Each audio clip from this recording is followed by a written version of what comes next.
Hello to everybody who's praying they don't look into that one trunk. It's Beautiful Anonymous. 1 hour, one phone call, no names, no holds barred.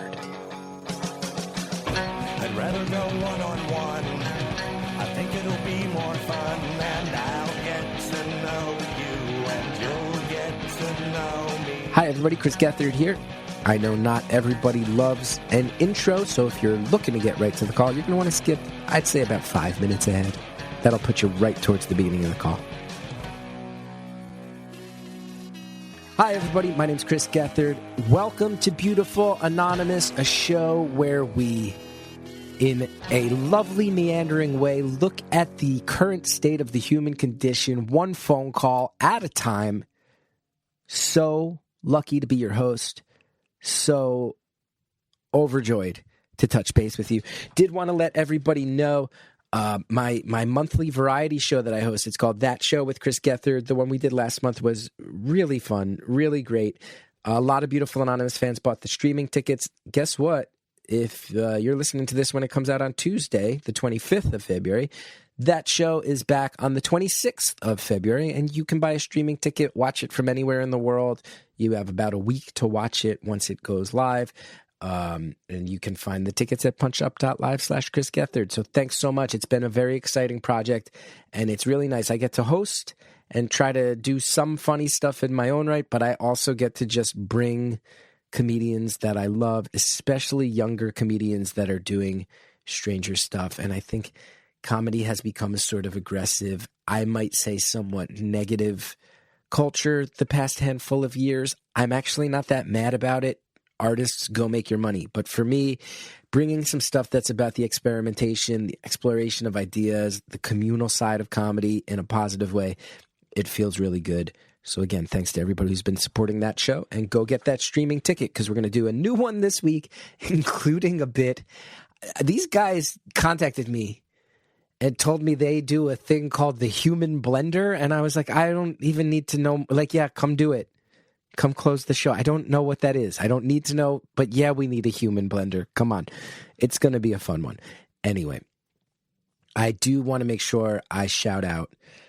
We knew it. We knew when we were recording last week's episode, which we called America's Favorite Boy, that that caller was so easy to root for. This was, of course, our friend who had dealt with some tragedy, lost parents. Some of the circumstances of how that was discovered were brutal to hear. But the caller also put himself through college, is going on big adventures in Antarctica, has intentions of coming back to Appalachia after going on life's adventures. And I knew it. I said during it, you're going to get a lot of love. And if you're looking for mom/auntie energy, our community will step up. And man, in the Facebook group, we've got Rupert saying, I'm not even through listening to this ep. I'm totally late for work. I don't care. I need to say I'm so proud of you. What an amazing young man. Patricia says, wishing all good things for him in the future. Shine on. Mylene says, gosh, as a mom, I have so many emotions when I listen to this episode. I'm so proud of you. I'll be rooting for you. Your mom did such an amazing job raising a wonderful human. And it goes on and on. People were really struck by the episode, and a lot of our community stepping in. I mean, Patty saying, as a mom, you're amazing. I'm so proud of you, caller. The world's given you a lot to be mad about, but instead you're using that energy and giving back to make a good impact. Just people really seeing this caller. That caller had a big impact on our listeners. And thanks to everybody who checked in and offered up those kind words to our caller. I'm reading through a bunch of them now, and it's actually very overwhelming and touching to see how much feedback the caller got. This week's episode, so thrilled to tell you about it. First thing I'm going to say is, I say this at the end as well, but really good balance of a couple stories where you're like, boom, you could hang your hat on that story, and then some long stretches of like, I think we get along. Just talk about whatever. And that balance is always so nice. I think that there's a lot of old school, new school in both. I'll say right out of the gate, I think this caller is very charming, very chill, very likable. I think the story at the beginning about the dentist is going to make everybody go, oh, no, in a way that's both super concerning and that we can't forget the fact that people are dead, but is also pretty funny to be in his connection to. It's pretty funny. And then that caller at the story at the end, the caller tells, the very last story that involves the police, you sit here, you go, ooh, that one was almost cinematic in how lucky the caller actually got. And then in between, like I said, tangents, chit-chat, and just general good vibes. A lot of things to enjoy about this call, and I really hope you enjoy it. Thank you for calling Beautiful Anonymous. A beeping noise will indicate when you are on the show with the host. Hey, Chris. Hi. Hey. How you doing?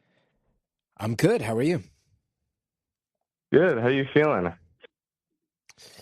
I know you said you were kicking something.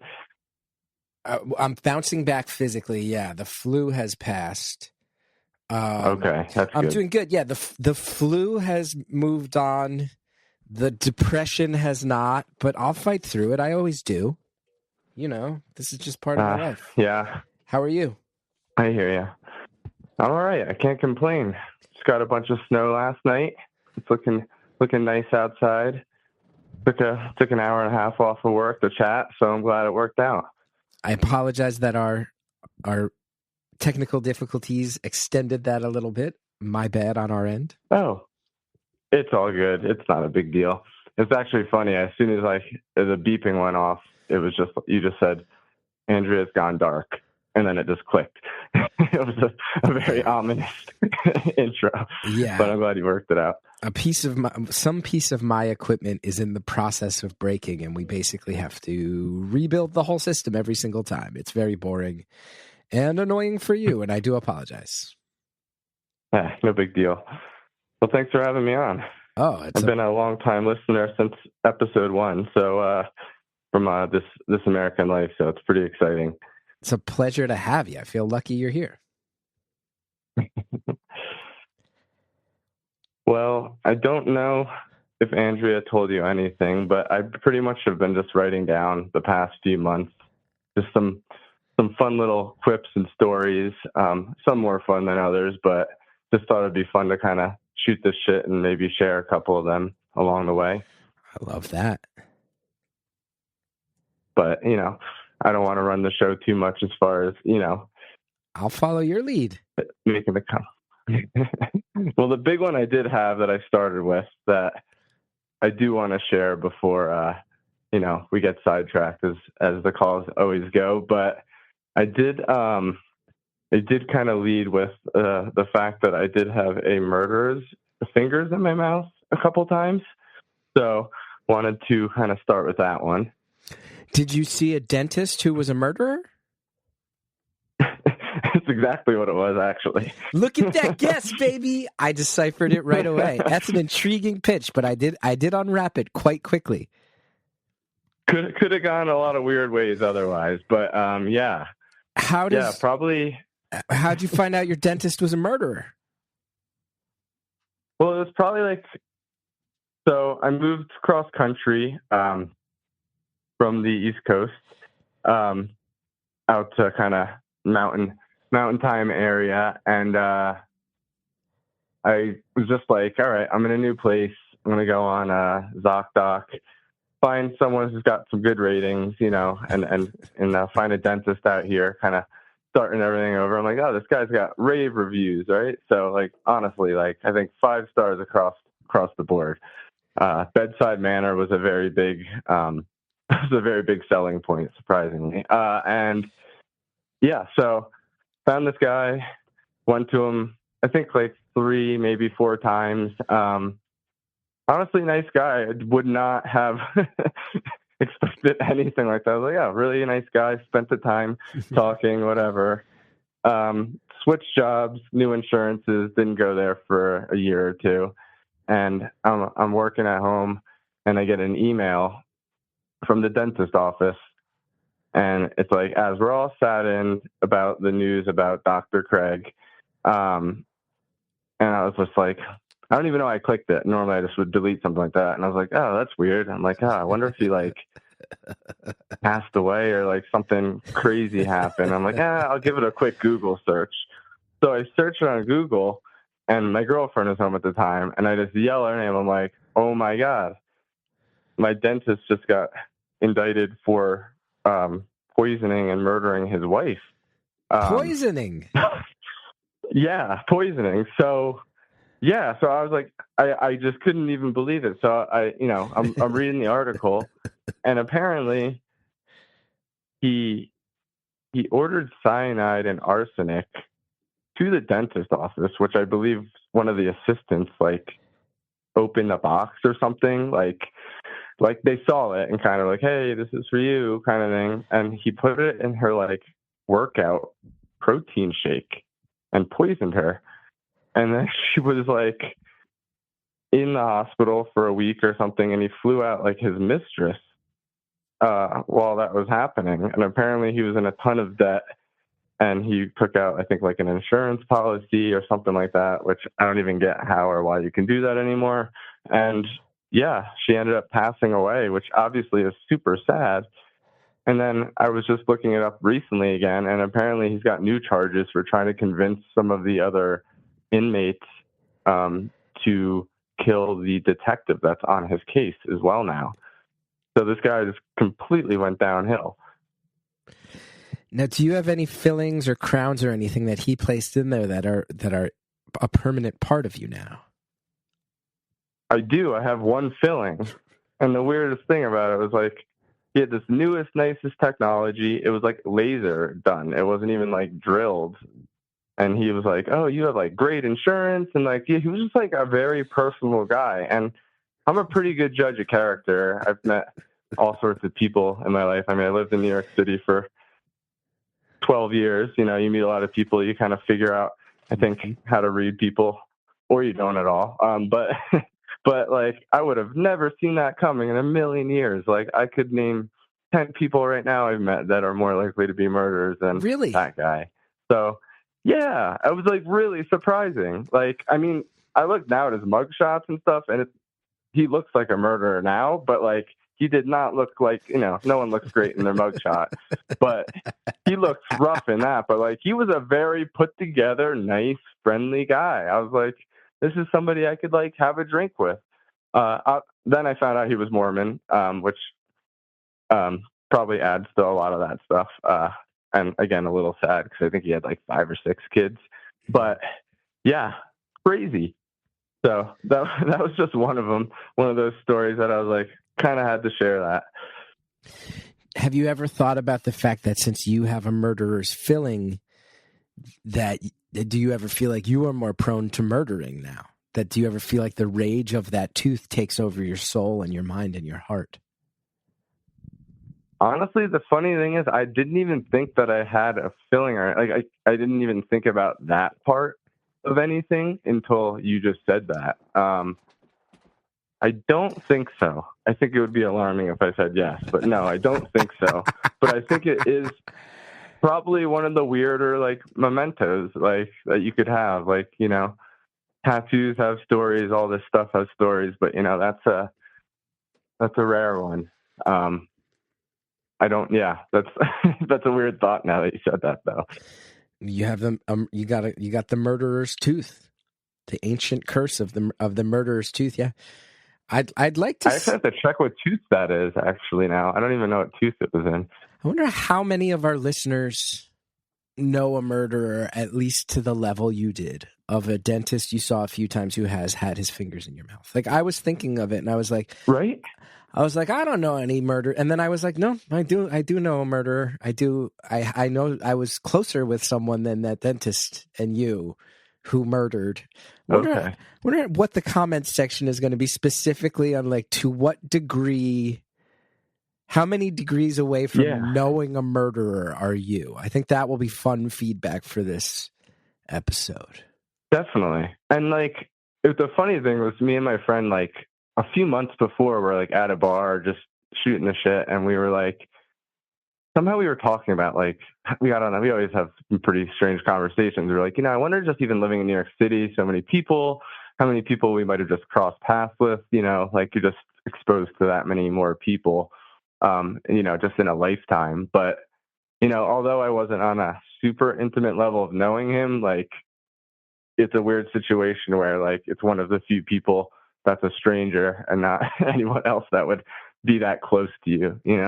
It is a weird level. Like, I have a dentist. I wouldn't say I know her, but she's stuck her hands in my mouth at least half a dozen times since I started seeing her a couple of years ago.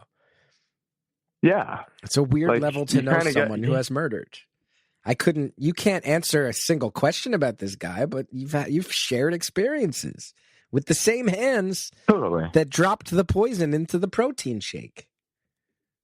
Right? Yeah, it's wild. And apparently that wasn't the first time he tried, like, poisoning her either, which is also crazy. And she texted him when she was feeling bad. Also, and was like, did you do something to my drink? And I'm like, that's a red flag that you, again, I don't want to make light of the fact, like, any of that, but it's kind of a dark, like, comedy if it wasn't real, right? Like, yeah, it's so perfectly messed up and, like, almost written out that, like, it seems like it could be like a dark comedy movie plot or something. I don't know. Indeed. Good discussion topic. But, what's the closest to a murderer you are? I'll also tell you too, Andrea was instantly able to Google your murdering dentist. Instantly. Oh my God. You can instantly find this murdering dentist. It doesn't tell us anything about you, but you can find it very quick. Well, I don't even know how I missed the news. And then then when I post, like, I was on Instagram or something and, like, posted something, like, does anyone else know about this? And everyone's like, oh my God. I felt like even people who didn't live, in Colorado were like, oh my God. Like, I saw that on the news the other day. And I'm like, not that I'm watching the news all the time, but it's like, oh my God. Like, I don't know how long it would have been for me to, like, realize this, or if I would have realized it if I didn't happen to click that stupid email. Anyway, I'm very curious to hear these answers from everyone else. And I have to say, too, a rousing endorsement for ZocDoc. Well, I recently looked at the ZocDocs, like I wanted to click. I was, like, telling the story to someone, and I, like, looked at it. Obviously, his account has been deactivated, but since I booked something through him, I can still see his, like, ratings and everything, if I remember correctly. So you can still see, like, the ratings. It's just, like, all grayed out now, like, because he's, not he's doing his own kind of cavity searches, I guess. But, I wonder if anybody managed to squeeze in a review before they locked it up. Like, if anybody, because I don't know. Let's see if I can pull it up. Now I'm kind of curious. Yeah, no, you can't. Oh, there's another dentist with his name. That sucks. That sucks. Yeah, it's a pretty generic name. Oh man, that sucks. And he's in Jersey. There's another one. There's another dentist in Jersey with the same name. Poor guy. If you're a dentist with that name and then someone Googles your name, dentist, and it comes up that you murder, but you just happen to share the same name and profession as a murdering dentist? Yeah, that sucks. Damn, that blows. That's bad for business, man. Yeah. You were dealt some a bad hand on that one. I mean, obviously, he did most wrong by his wife, and then most wrong by his children. And then I would maybe argue after that, maybe did the most damage to this other dentist who shares his goddamn name. Damn, that sucks. That does suck. I think you should just not go into, like, any high, like, job or doctor or anything if you have a really generic name. You need to, like, get something ownable. You want that to be easily, the SEO on your name needs to be really strong if you're going to do something like that. Yeah, I'm with you. It's all about the SEO. It's all about the SEO. It really is. That's what we discuss here on this show mostly, is SEO considerations. Exactly.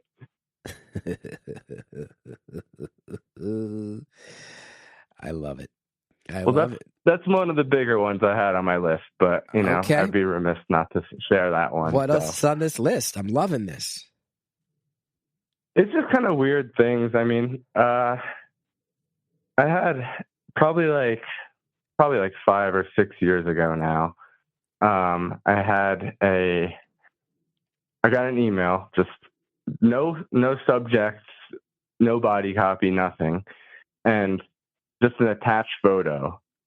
And in the photo was an illustration I made from college, tattooed on a man's calf, like the full calf, like almost like 8-inch size tattoo of this illustration I made. And it was like the most shit looking tattoo I've seen, like absolutely terribly done tattoo of my illustration, and just no context to it at all. Are you a professional illustrator?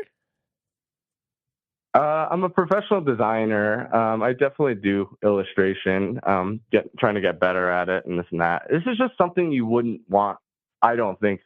Like, I would not want this tattooed. It makes a cool sticker, but essentially it's like a Jesus, Joseph, Mary, like kind of, religious looking stained glass piece. But Jesus, baby Jesus is Ronald McDonald. The Joseph is Burger King, and Mary is Wendy's. So this man got like a really poorly done tattoo of that on his calf, like super colorful, and like it's just botched. Like, it is not good. So I'm like, I respond and I'm just like, whoa, like, like, what is this? And he's like, oh, it's a tattoo I got a little while ago, or like a few years ago, but my friend just told me to like reverse image search your sticker. I like saw it like somewhere or something and thought it was really cool and found it online and thought I'd get it tattooed. And I was just like, I mean, I'm not even mad. I just feel bad for the guy. And I was like, hey, like, I'm totally cool with it, but I would say like in the future, definitely like reach out to, people and ask permission to get their work tattooed. But I mean, honestly, I was just like, I don't know why anyone would get that done. It was. Do you know how he came to possess the image? He said that he saw the sticker somewhere or something, or I saw it because I made stickers and I put them all around, like sent them out to people, like made hundreds of them, and they would just kind of pop up in the wild and stuff like that. But I think he might have just found it online, the illustration somewhere. He said he didn't even remember exactly where he found it, but he didn't like know who did it, kind of thing. Yeah. And then he tracked you down. But and then eventually his friend was like, oh, you could reverse image search this. And then it like linked to my website or something like that. And he emailed me like a few years after getting it. But like, I felt like he was kind of looking for like praise and this and that. And I was just like, I don't know. It wasn't a good choice. And I have tattoos. I'm all about it. But yeah. I am also responsible for some bad tattoos on people out there. People have tattooed quotes of mine or references to stuff I've done. And I'm with you. I'm never there's some people who are fans of my old public access comedy show who have very large tattoos of characters from the show on their bodies. The human fish being one character and the keeper of the battle dog being another, but like taking up significant portions of their thigh. And I remember when they sent me the pictures of them, of just instantly feeling, you will regret this. You will regret this. I can't imagine a world where you don't regret this. Some people have like a ton of tattoos, or like it's buried in there. Like there's like, that certain person that like can pull it off, but like there's some things where it's just like, this is just jarring. Like he had nothing else on his leg, and I'm like, this is not. And again, just really poorly done. Not to judge anybody too much, but like there's objectively like good and bad tattoos, and this was definitely in the bad camp. So I feel you on that. It's like a weird responsibility, but it's like also, hey, I didn't tell you to do this. Someone once asked me to sign my name on them, and they wanted to have my name tattooed on them because I met Morrissey, the singer, and I got his name tattooed on me. And someone once approached me at a show and said, I want you to sign me the way that Morrissey signed you. And I couldn't do it. And they were very heartbroken. So we compromised, and I drew a heart and put CG very small. Okay. And I'm like, I can't draw that feels better. I can't scribble the word "get hard" on your body and then you go and get that tattooed. I can't do it. Yeah. You've had enough childhood, trauma from that you could foresee the problems of that. You don't want that smoke. I deal with it every day. You don't want that smoke. And we'll pause there. If you're listening, if the person who asked me to sign you for my name on your body is listening, I know I sort of bailed, but it's a lot. I explained this last name a lot. Anyway, we've got some ads. We'll be right back. Tell you what, I'm not a great sleeper. When I'm stressed out, turns out that sleep is one of the things that really goes quick. If I'm feeling stress, anxiety, whatever it is, it affects my sleep. But you know what I've learned is that sleep is in and of itself is self-care. There's self-care aspects to sleep. If I can make my sleep really pleasant and good, sometimes it can have the reverse effect. Sometimes a great night's sleep helps with the stress, the anxiety, the things that sometimes affect the sleep. It's a revelation to realize it goes both ways. And I'll tell you what, you can upgrade your sleep experience, and you can consider that self-care in a very valid way. You're going to want to go ahead and check out Boll and Branch, the softest 100% organic cotton sheets out there. You can just upgrade your sheets one time, and it will get you years of better sleep because these sheets are luxurious. They will help the experience. They will make you look forward to bed. They will make your bed a place of peace instead of a place of tossing and turning and stress. No matter what kind of day you have had, I promise you're going to sleep at least slightly better with Boll and Branch products. And I know that because that is true for me. And all of their products are great, and the sheets are designed to get softer with every wash. And if you want to just check them out, guess what? They have a 30-night guarantee. I personally have a waffle blanket on my bed from Boll and Branch, and it is a truly great blanket. I honestly don't totally understand how blankets work, and I didn't realize that until I got this Boll and Branch waffle blanket, because I am used to blankets that go in one of two directions, which is either they're really light and they don't provide enough warmth, but they don't feel like they're suffocating me, or they're heavy and they provide enough warmth, but I'm feeling a little suffocated. And I've just always I just kind of sleep in one of those heat registers where I've had to go, what do I want? Slightly cold or suffocation?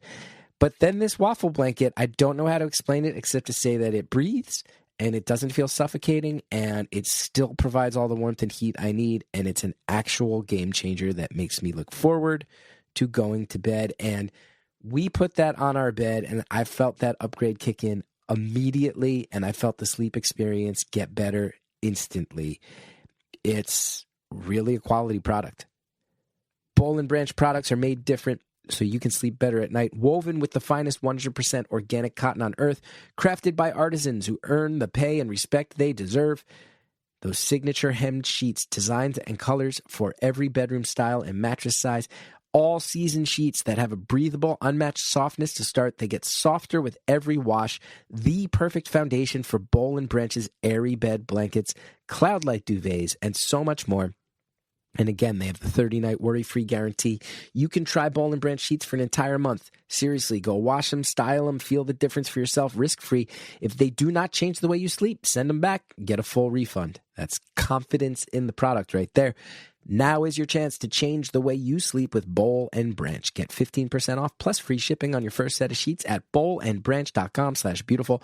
That's Boll and Branch, BOLLAND, branch.com/beautiful. Save 15%. Exclusions apply. See site for details. So excited to once again tell you about Quince, who has become a real partner to us here on the show. I think a big part of this is that our listeners are out there supporting Quince, and Quince is seeing the love, And a lot of that is because people can hear in my voice the genuine fondness I have for every product I've ever gotten from Quince. And I don't lie to you guys about that stuff.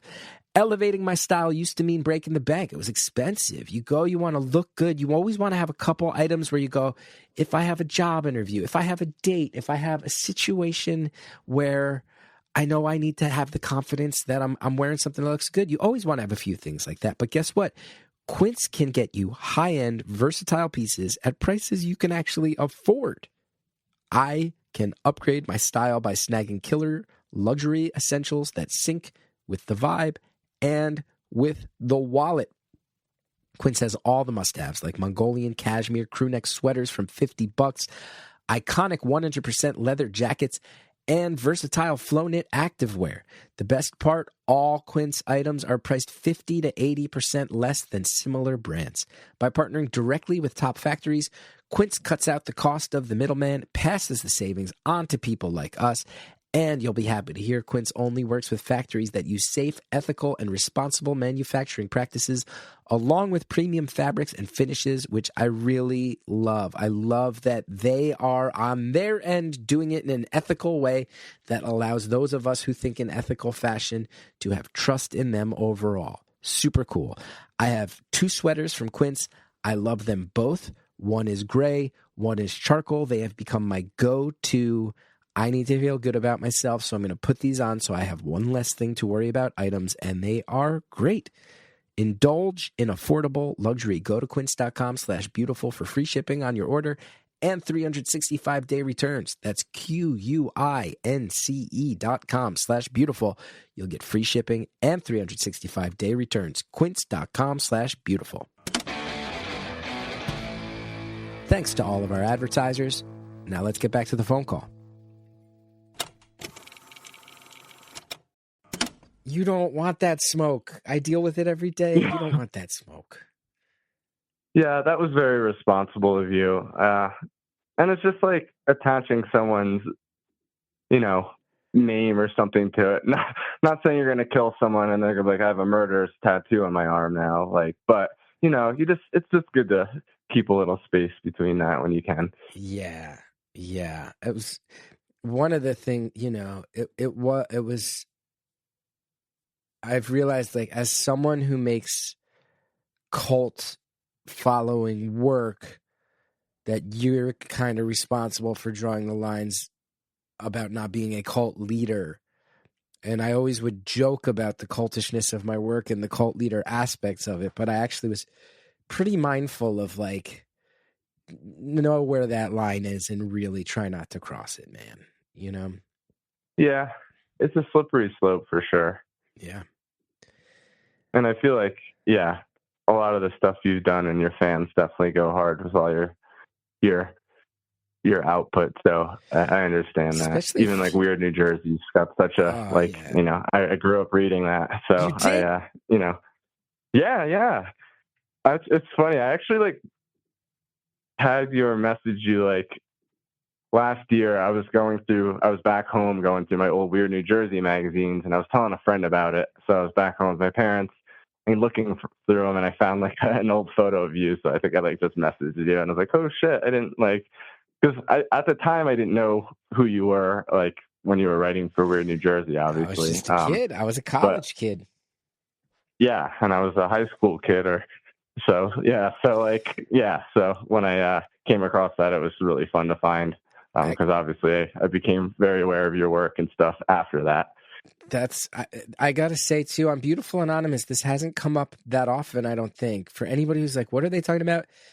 When I was when I was 19, I was hired to write for and edit and not even write, also pack orders to bring to the post office and drive boxes and deliver magazines to bookstores and enter names into mailing lists, and then occasionally write and edit things at a magazine called Weird New Jersey, which if you don't live in New Jersey, you probably haven't heard of. But if you did grow up in New Jersey in the 1990s and 2000s in particular, but even today, people are still all about it. But it was the shit in New Jersey for kids of my generation. Like, it was a life-defining thing we had that was, the shorthand would be to say that it basically broke down ghost stories specifically in New Jersey, but there was a lot more to it than that. And I'm so glad to hear that you're an old, weird New Jersey kid. Yeah, I still got the copies. Like, it's one of those things I keep. Like, I'm not going to get rid of these. Like they're just so cool. I remember going down to like Borders or Barnes and Nobles or whatever, and like getting them all the time. My mom would always be like, yeah, like new one would come out, we would go down there to get it. And like I wish I was a little older that I could like drive at the time. I guess it was a little bit before that. We tried to visit some little things here and there, but like it definitely, and not just because of this, but I grew up. And I do have something to talk to you about building off of this, but we would just go around and find like abandoned places and just constantly explore. Because I grew up in Central Jersey, which I've also. I bet I can guess some of your weird New Jersey sites. I bet I can guess the ones that were closest to your house. So you say you're from Central Jersey. So to me, this means I'm mainly thinking, at this point, Mercer, Hunterdon, Somerset County, although you might include Middlesex in there. Am I getting close? I'm like, yeah, you're very close. I'm thinking probably your abandoned mental hospital was the one in North Princeton, the Skillman Developmental Center. You ever went there? We didn't get a chance to go there, but I did get a chance to go to, or do you want to guess? I don't want to. Devil's Tree. You definitely went to the Devil's Tree. Devil's Tree, yeah. What else would you have gone to if you were a Devil's Tree kid? That was probably on the northern edge of what you used to go to. Probably also used to go hit up. Maybe tried to break into Blairsden, the Blairsden mansion with the haunted nuns, the ghost nuns. Never got to do Blairsden, unfortunately. Okay. But we did get to, all right. Yeah, what else? Walk me through this. What were your big ones? We did a Gravity Road one time. Our friend's brother drove us out the Gravity Road to do that, which was really cool. And then did the Lambertville High School. Lambertville High School. I never went there, but the pictures were great. This was an abandoned high school. And it was really creepy. And the best part was someone had gone in and done all these chalk drawings of kids in this abandoned school. And they were really pretty chilling. Yeah. Yeah. I love it. Yeah, that was a really cool one. And then, yeah, I think just in general, we were just constantly trying to find abandoned places and things. And because it was really rural where we grew up. So it was like, let's just bike as far as we could go in a day and find these old places and just like explore them, find weird relics, like all sorts of stuff like that. So it was very formative growing up and a form of entertainment nonetheless. I love it. I love thinking about those days. That was honestly the best job I've ever had. It was the best. I mean, it seemed so cool. Like, I just remember reading them and being like glued to it and being like, this is somebody's job? Like, yeah. Like it was super cool. And I just love the DIY like aesthetic to it. Like even all the ads in the back and stuff were just so like spooky and cool and weird and like, just very, very much a time, being of New Jersey of like the 90s. Like it was a very specific like aesthetic that was super cool. Yeah, I was lucky to be a part of the things I've been a part of. And that was the first really cool thing I was ever a part of. Yeah. Yeah. It seemed like a cool crew. Was it Mark and Mark? Is it Mark and Mark? Yeah. Those were the dudes still doing it. They still make it. It's still great. It's still a quality magazine. It's the best. Yeah. I should see if I could get a copy of some newer ones. It would be kind of cool to go through still. Anyway, now you got me waxing nostalgic. What else do you want to talk about? Well, I will say one more thing about the New Jersey thing was I'm going to cross-reference another one of your things, but your New Jersey is the World podcast. One time you were talking about Central Jersey and you made a really funny statement in passing that I doubt you'll remember, but you were just like, I don't even know what people do in Central Jersey. They're probably like really happy and their parents are still together and they like live in like Colorado or something now. And it just was like, and I was like, oh man, I feel like Chris really called me out in this one. Fucking destroyed you. I fucking destroyed you, bro. I destroyed you. Yeah, you got me. You got me good. Well, it is. It's like North Jersey is like the more industrial part where, you know, you got like a lot of class conflict and you know, all the stereotypes of Jersey. And then also I think like a lot of the wealthier kids addicted to drugs and stuff. And then South Jersey, you got kids who are like getting in quad accidents and getting addicted to like huffing. And Andrea, I know you're from South Jersey and I'm playing into the stereotypes, but I'm just putting out the stereotypes. And then Central Jersey, you're like, oh, I guess there's a section of the state none of us know about growing up where you just like you grow up in a house where like your neighbors don't bother you, but also you don't live in the Pine Barrens and everybody seems pretty chill. Yeah.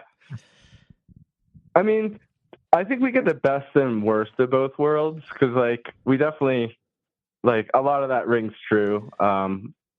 We just had like a lot of space, so like you couldn't even see some of your neighbors, you know, or like it was like a little like spread out like that. But we also had like a lot of rich kids that liked their drugs too. But we also had quads and gotten in trouble with that stuff. It was just a little more lawless, I would say. Like my town doesn't even have a police force, so like we would just kind of do what we wanted to do. And like, were you covered by county police or a different town or what? Yeah, we had state and I think county. The town next to me had police, but like my best friends were like the town next to me, and there was one cop on duty at night there, and they would sit in the same place in the school parking lot facing out, and we used to like drink and hang out on the roof of that school parking lot while the cop would just be sitting facing the other way on the other side of the school. So it was very much like small town. How old were you when you realized that your actions had no consequences? Pretty young. I feel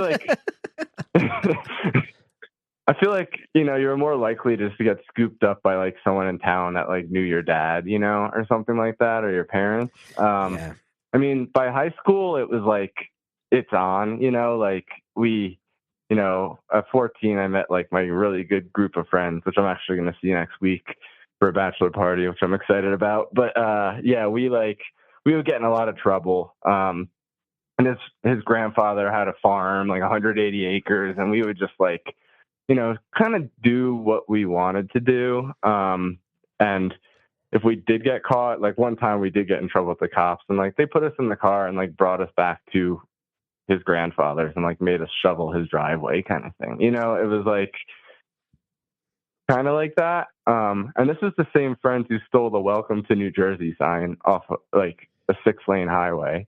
Love that. In the middle of the night. That's good. Yeah. And he still has it in his basement, which I don't think he can do anything with because it's like way bigger than you think when you go by the sign. It's like that postcard kind of sign. This is Welcome to New Jersey. Like they stole that and it's like, oh yeah, it looks kind of big when you're driving by. It's like 10 feet wide. Like it's gigantic. Yeah. Yeah. I don't even know how you get that home.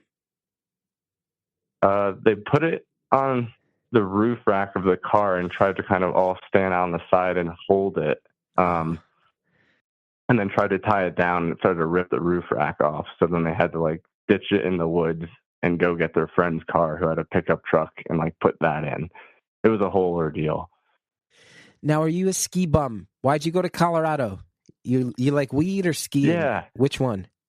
I mean, I like them both, and I plan on engaging in both tomorrow because we've got some fresh snow. But I mean, I lived in New York. I went to college in New York City and stayed there. I was there for like 12 years and absolutely loved it.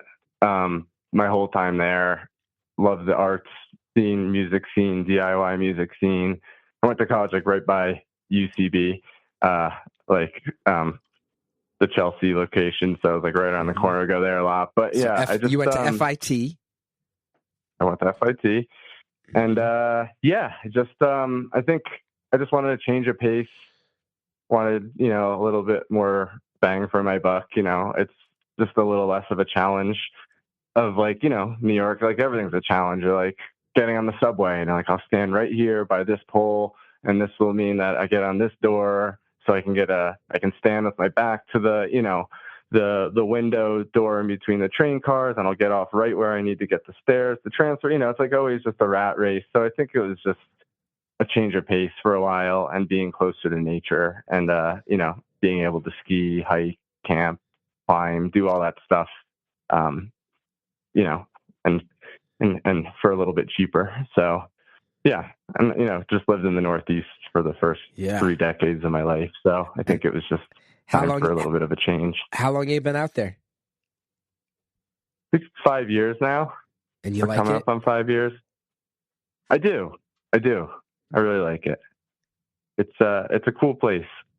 It's a cool jumping off spot for the rest of the country too. Like whether driving or flying, you can like just see a lot. Like 5 hours drive from like anywhere in any direction is pretty beautiful and pretty unique, Yeah. So. Yeah. But, that's fair. I know I have a friend from high school who we stayed in touch marginally over the years, like enough that it wasn't weird for us to text, see how the other one was doing a couple times a year. And then we wound up living a few towns apart from each other in Jersey, had kids like within weeks of each other, had our first kids. And at one point, we even signed Cal up for like a little toddler music class. And my friend Allison was in the class with her daughter and texted me and was like, I'm pretty sure your wife and son are in this music class. And then there was one time, it was during COVID, so it took place in a park. And there was one time where they were having the kids do square dancing and both of our kids refused to participate, which somehow led to me square dancing with the head cheerleader from my high school in the middle of a park. The point being, she was the head cheerleader. We were friendly our senior year. She thought I was funny. We always stayed in touch, but I was like, man, I'm 40 years old square dancing in a park with the head cheerleader from my high school as our bored kids ignore all of this. And she went with her family on a vacation to Colorado and just never came back. 2 kids. Was like going like, yeah, we're just going to go check it out. Like sort of open-ended vacation, tail end of COVID. Got like a place where we can have like a month to month. We're just going to go hang there and ride out the rest of COVID. Never came back. I said, man, if you just randomly move there after just being there for a little while with 2 kids, you just relocate your entire family, uproot your whole life. Colorado must be really magical. It must be to a certain type of person. It must just be really magical. I think for the right person, it definitely is, but that sounds like a logistic nightmare. Like I moved and I planned everything so much and this and that. And I don't, I was just moving out by myself at the time. Like, so I can't even imagine with 2 kids being able to pull off something like that is like honestly impressive. But yeah, that's wild. Have you ever gone skiing? No, never once in my life. No. Yeah, and for some reason... It didn't seem like your thing, if I'm being honest. That's like, I wouldn't like necessarily like, if when I picture you, I'm not like, oh, like Chris Gethard, like I'm not even offended. I'm not even offended. The idea of me, well, there's a few things about skiing. Is 1, it's very cold. 2, you're flinging yourself down a mountain, which is generally something that my instincts tell me to avoid. Like, I don't get the fun aspects of it that overcome the idea that you're flinging yourself down a mountain. And then 3, I remember at some point being invited by, like, after we all graduated from Rutgers, some college friends of mine were like, oh, we're all going skiing. Do you want to come? And for some reason, my answer was Irish Catholics don't ski, which I don't think is true.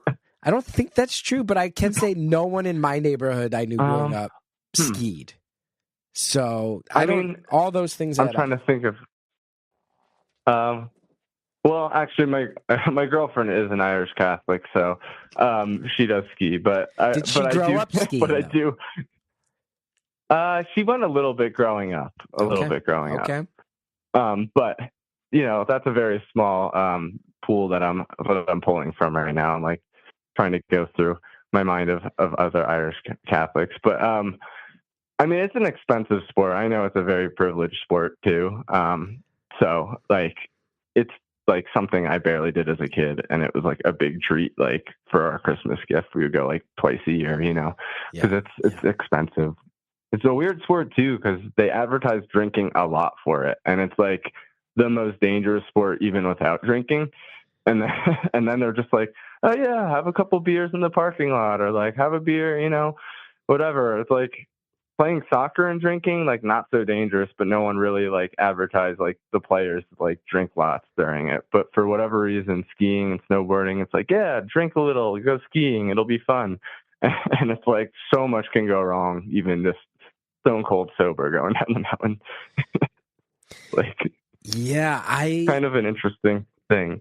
I've never once had anyone explain to me what they get out of skiing in a way that made me feel like that's something I've been missing in life and I need to go fill that void. Well, I can try to convince you. I don't think it's gonna change your mind at this point, but give if me you the want, pitch. I can give you a pitch. Give me the pitch, yeah. I mean, I think my personal favorite thing about skiing, and I'm by no means like the world's best skier or anything, but I really enjoy going through like the woods, like the glades area. So you're not really on the open like path where everyone else is. And you kind of have like, you're kind of like tucked away in the woods and like no one else is around. And it's just kind of like very, very fast hiking where you can kind of see a lot and like kind of connect with like nature. And like when you get into like I think skiing kind of sucks when you're not good at it. And once you get good at it, it really feels nice because it feels like an extension of your body and you're actually like flowing through everything and it, like going through the trees. It's actually quite pretty and like serene and kind of relaxing when you kind of duck out into the woods from the crowd. So that's kind of my favorite part of it. But I think there's a lot of like work you got to put into it to like get to a level where you feel comfortable doing that. So I think it's like a tough sell until you get good at it, if that makes sense. Yeah, I gotta say that pitch was not great. Yeah, you know, fair enough. I'm gonna probably listen to this next week and be like, yeah, you basically said better, like it's not fun unless you put in a lot of time and work, and it's not for everybody. That was your pitch to convince me. Yeah, I mean, I'm fine with that answer actually because the ski slopes are crowded enough. There's so much traffic. You know, that's my pitch. That's my pitch. Yeah. That's fair. It sucks. Hey, I'm not out here trying to. It's cold. It's expensive. Don't do it. The last thing you need is me crowding up the slopes, man. It's the last thing you need. And let's pause there, because if you've listened for any amount of time, we all know the idea of me on a ski slope. No one would recommend it. No one thinks it would end well. It's not. We can't. It's like the skydiving. All these anyway. So many things I'm never going to do keep coming up on the show lately. We'll be right back. Supplements. You take them, or at the very least, you know you should be taking them. This is something we're all well aware of. You go to the doctor, they tell you gotta be thinking of this. But why are so many supplement companies out here charging crazy prices for products that are not that special? There's so much. I don't want to get too negative in the middle of an ad, but we all know it's unacceptable, the way that you feel like you're being sold to with all this stuff. It's why I want to make sure you know about Live Good, which is a brand that's turning the supplement industry on its head by doing things the right way. Live Good believes that everyone deserves access to high-quality supplements without all the insane markups. They offer premium products formulated by an industry-leading team of natural health experts, and they cut out the middleman to sell them at the lowest prices anywhere. I've been using their plant-based protein powder. It is good. It tastes good. For anybody else out there who has dabbled in the world specifically of plant-based protein powders, that is high praise. They never taste good. They get all clumpy and gross. The Live Good stuff is quality, and I look forward to it every morning. It's a game changer. They also have organic super greens, multivitamins, collagen, weight loss products, creatine, detox, hormone products, skincare products, all at the highest quality, all at prices people can actually afford. No wonder they are the fastest growing supplement brand on the planet with over 1.5 million customers and counting. Ready to make the switch and start saving? We'll make it even easier for you. Use our link and you can save an additional 10% off your first order on top of the already lowest prices. Just go to livegood.com/beautiful. Save 10% on your first order. That's livegood.com/beautiful. Don't miss out on this opportunity to invest in your health without overspending. Thanks to all of our advertisers. Now let's finish the phone call.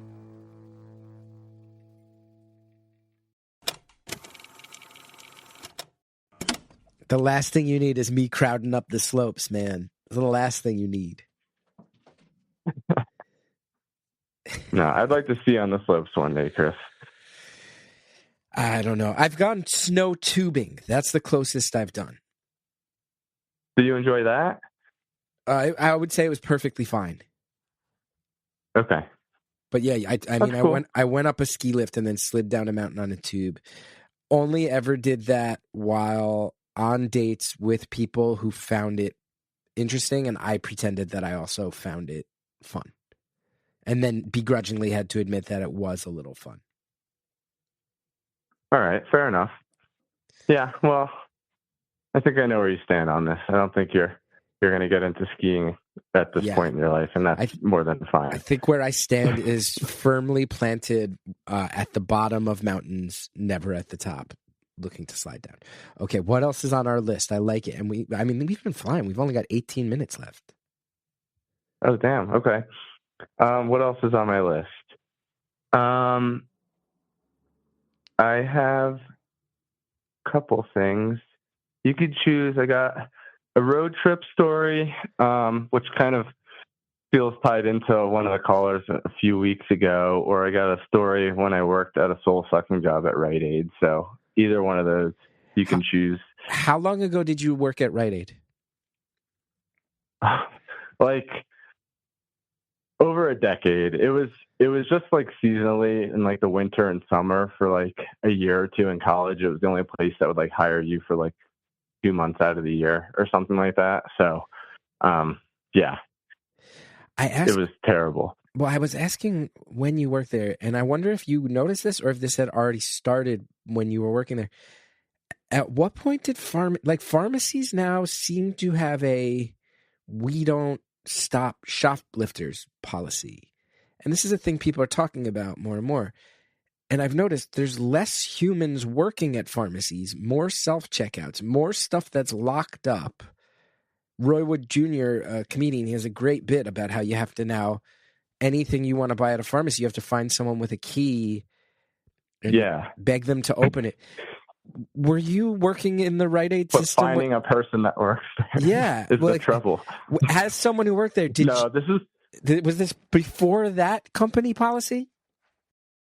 Yeah, this was like way before that, I think. I mean, it wasn't great, but like I know what you're talking about now. You go in there and it's like to find somebody with like a blue vest that works at this place is like a challenge in and of itself. Yeah. And then you're almost like, I mean, I don't, but I'm like, should I shoplift this? Like, I feel like I can't find anyone. I want to give someone money for this, but I can't, do anything. It seems like from the outside, shoplifting's never been easier. I'm not saying people should get out there and shoplift. I'm just saying, seems like in certain businesses, it's never been one bit easier. Definitely. And the Rite Aid I worked at, like, someone like the camera system, like, this place like was a mess. Like, as like kind of they all are, but like seeing like peeking behind the curtain was like very telling. Like our camera system was like not working when I started there, like for like the whole like time I was there. Like I would come back like the next year and it still wasn't working because like one of the girls like plugged a hair dryer into the same like outlets that the camera system was on and like shorted it out, and they just like never fixed it.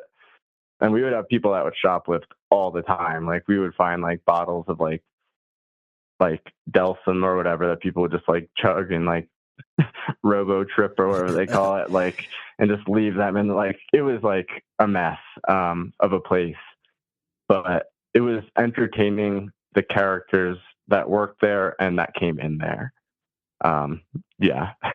That's wild. One of them that I was specifically thinking about was, we had a lady that came in.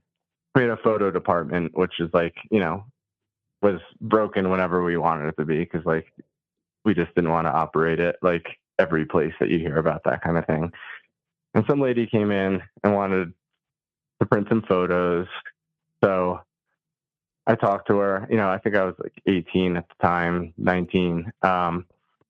She's like, so I want to print some photos out for my anniversary for my boyfriend or whatever. So I was like, okay, like, cool, whatever. She's like, how long will it be? I'm like, I think, a week or whatever, come back. She's like, okay, I want to buy this photo album, get these doubles, just print everything on this memory card. She drops it off.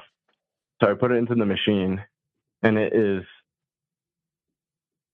I'm not even exaggerating, probably like 150 nude photos of her.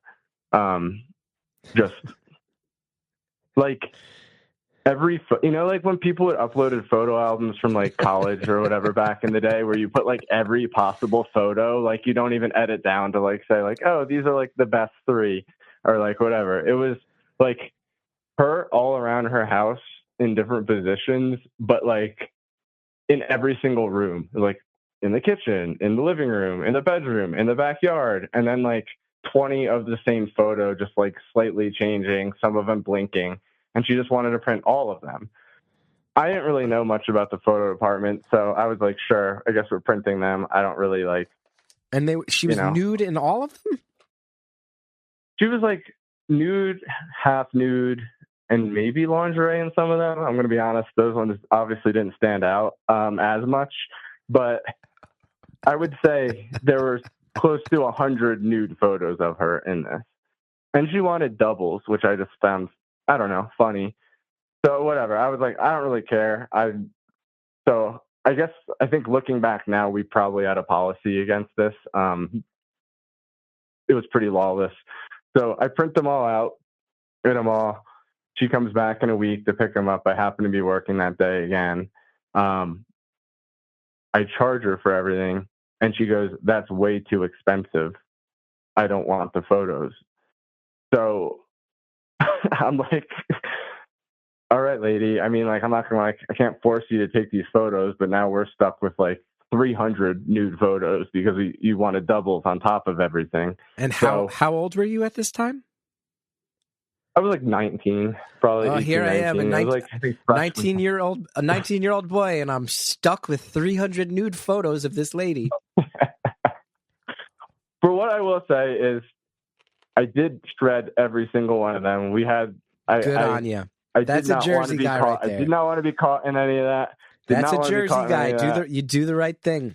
That's the Jersey in you. But I will say, me and a couple of coworkers were standing around the shredder as we were like individually shredding each one, which is completely unnecessary. You could probably stick like, 5 or 6 at a time in there. And we were literally like, looking at each one and just placing it through the shredder. It was a pretty funny story though.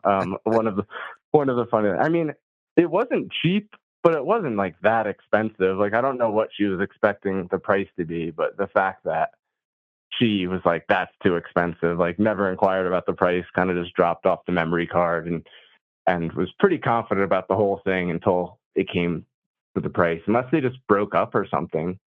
Who knows? Or maybe she just was an exhibitionist. Maybe she just wanted you and your coworkers to see her nude. She had some sort of fetish where she got off knowing that you all looked at her naked body, and that's what she was in it for. And she wasn't looking to spend cash ever. It was all a ruse from the start.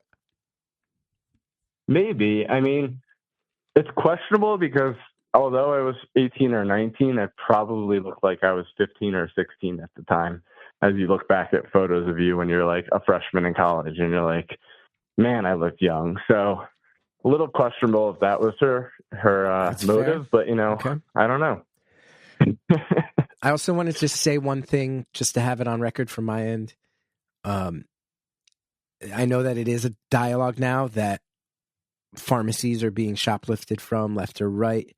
And I just want to say on my end, personal opinion is there's some people who I think, whatever you think about it, I would just say if you ever see anybody out there and they're shoplifting diapers or baby formula, you didn't see nothing. Totally. Look the other way. You didn't see a thing. Until they make it that food stamps can buy diapers, you didn't see a thing. If they want to rig the system, 100% with you. People on government assistance can't use that assistance for baby supplies, then that alarm didn't actually go off.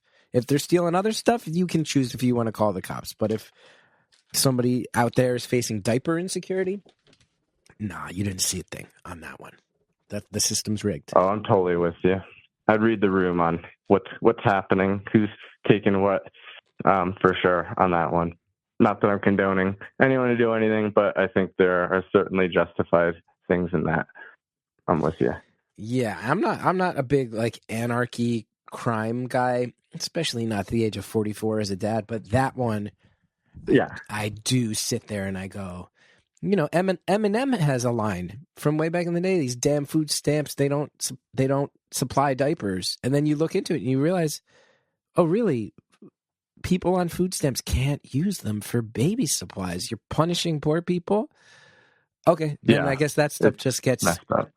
If that stuff gets shoplifted, I'm more okay with that than somebody shoplifting Yeah, these are basic needs that people and kids need. So somebody's stealing a bunch of Skittles. Maybe you call the cops. Maybe you don't. Somebody who's out here stealing a bunch of stuff, they're going to resell. Skittles is going to be all right. Skittles will be fine, but you know what I mean. Like when it I know. crosses over into basic life supplies, then you sit there and you go, okay, everybody bite your tongue. Do the right thing. Yeah. Do the right thing. I'm glad I've not been at the farm. I mean, I'm so glad I'm not working that job anymore. I worked a lot of jobs in my life, and that was by far the worst. And I can't even imagine what it's like now with oh my goodness, the way the state of pharmacies. Took a weird term, but yes, yeah. I have in the past year been in situations where I've gone to buy something in a New York City pharmacy. If I'm in the city, pharmacies have everything. So sometimes you're in New York, you take the train in from Jersey, you go, I need X, Y, and Z. All right, the Dwayne Reed. Oh my goodness. I've had experiences in New York City pharmacies in the past year where you go, I don't even understand who unlocked the door because there's literally no one working here.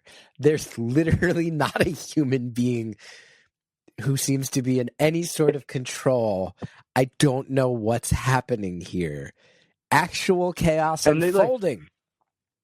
I love it. And I feel like they're more dimly lit now. Like shelves are just more empty. Like it feels like somewhat like the early stages of a zombie apocalypse movie where people are prepping and things are taken away or it's is this place closing? I'm am I allowed to be here right now?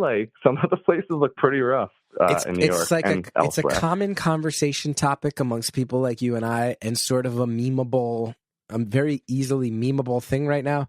But it would not be shocking if in decades hence they look back and go, the explosion of pharmacies driven by the opioid crisis was indicative of certain societal ills, and then the shutting down of pharmacies as automation took over, everything became self-checkout, and they stopped caring about people looting their shelves represented the downfall of capitalism in a way that we will study from the future, and that is hard to totally pin down right now as it happens. Wouldn't be shocked if you could track pharmacies and their rise and fall as the tip of the spear of the problematic aspects of capitalism at any given point in human history.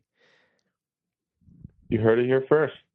You did. What can I say? I ramble a lot, but I'm a pretty smart guy when it comes down to it. No, I think that's totally valid.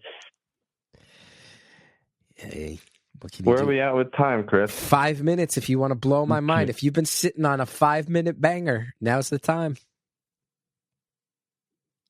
5-minute banger. What could I talk about in 5 minutes? I'll do a quick one on, there's two stories that could be good. I will do a quick one on my road trip with one of my best friends and his cousin years and years ago. We did like a 10,000 mile loop around the United States for like a month and a half. Just, Whoa. Camping out, sleeping in the car, side of the road kind of thing, hitting up national parks, which everybody needs to protect. Really fucked up what's going on with that shit right now. But we were on the tail end of our road trip. We're driving through. Oddly enough, we stopped in Colorado as our first. We went New York to Colorado. That was like our starting point. So we packed up. We stocked up on lots of goodies from Colorado. And we're getting stuff for friends, this and that too. So we had a pretty packed car. This was like the last half a week of our road trip. So we're kind of heading back. We're going through Texas. We slept in Roswell the night before because we wanted to get like alien T-shirts and stuff like that and just see the weird town. And then we were going to drive straight across Texas to Austin, spend a night with my friend, and then drive up to Columbus. My friend with us was getting a tattoo up there, and then head back to like New York, New Jersey. We're driving through Texas.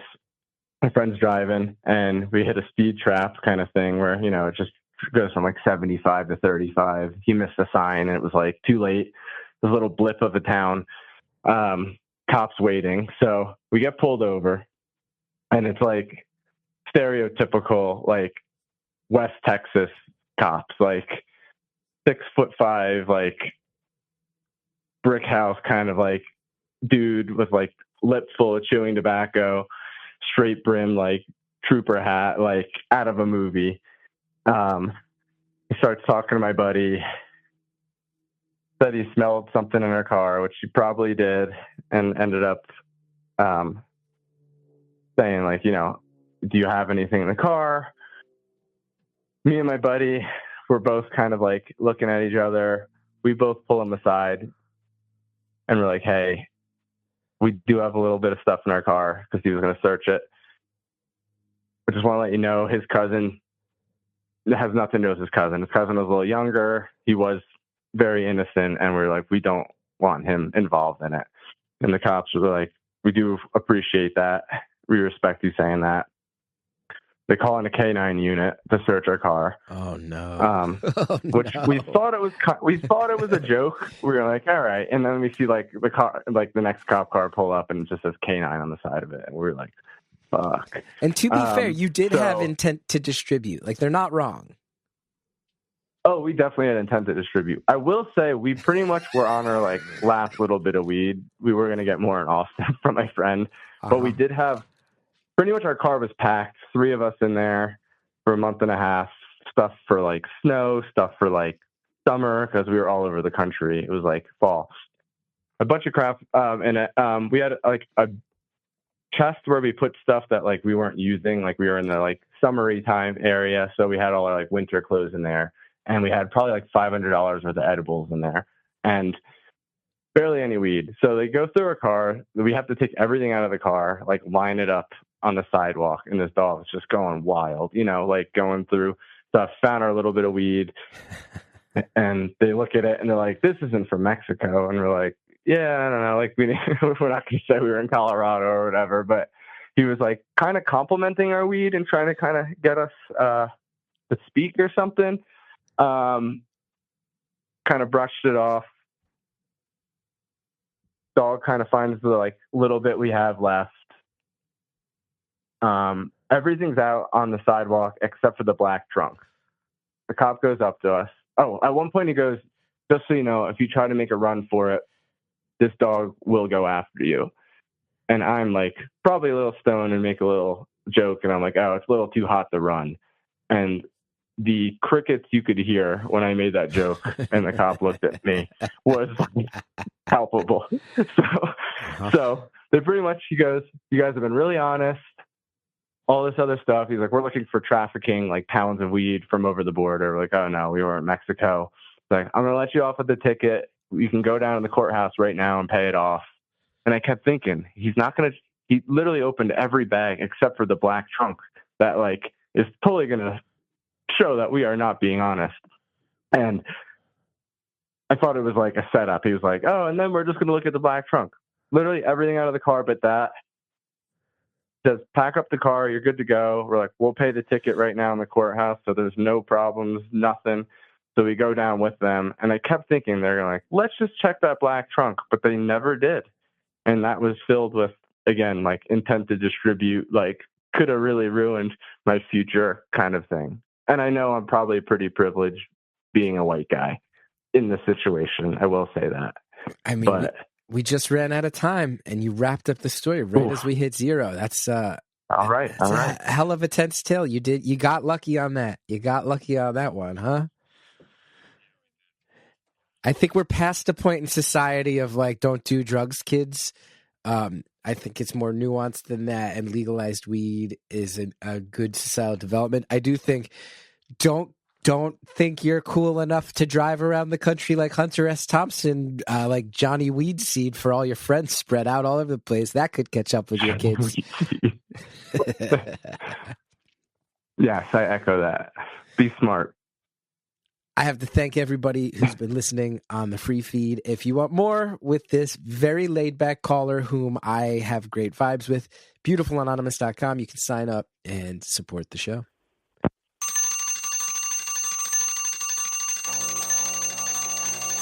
Caller, thank you so much. That conversation was lovely. A great combo of a couple stories that are tent poles and then a lot of just feeling it out. Well done. Thank you to our producer, Andrea Quinn. Even though the callers have identified your weakness, if you want to know more about what I'm saying with that one, beautifulanonymous.com for more with each caller.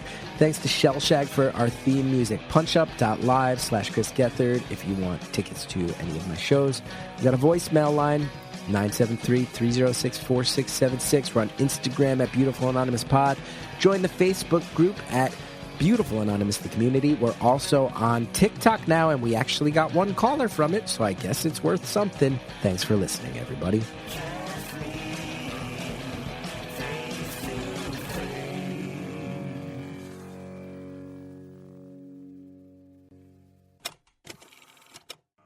This week on Beautiful Anonymous Plus, here's some of what you'll get from the 5 questions. What's one thing you'd like to leave as your legacy on Earth? No pressure. But man, what a big question. Oh, great. Well, I mean, I left that tattoo on that guy, so I'm not sure how long he'll be around for. Don't forget to sign up for Beautiful Anonymous Plus at beautifulanonymous.com.